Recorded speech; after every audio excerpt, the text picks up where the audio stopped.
জান্নাতে শুধু দরিদ্র আর দরিদ্র, গরিব মানুষ দিয়ে ভরা।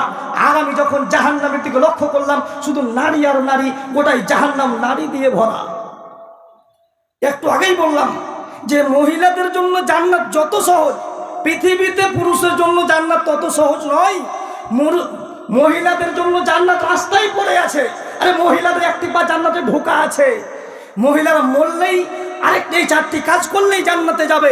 তারপরও রাসূল সাল্লাল্লাহু আলাইহি সাল্লাম বলছেন যে আমি যখন মিরাজে গেলাম, আমি যখন জাহান্নামের দিকে লক্ষ্য করলাম, যে দেখলাম শুধু নারী দিয়ে ভরা। মহিলারা 5 ওয়াক্ত সালাত আদায় করে, মহিলারা রমজান মাসে সিয়াম পালন করে, মহিলারা নিজেকে পর্দার মধ্যে রাখে। এই 3টি কাজ করে। একটা কাজ খুব কঠিন, যেটা মহিলারা করতে পারে না। আর এই কাজ না করার কারণে মহিলারা বেশি জাহান্নামে যাচ্ছে। সেটাই হচ্ছে স্বামীকে না মানার কারণে। স্বামীকে মানতে পারছে না। যখনই স্বামীর কথা আসছে তখনই মহিলারা হবে না।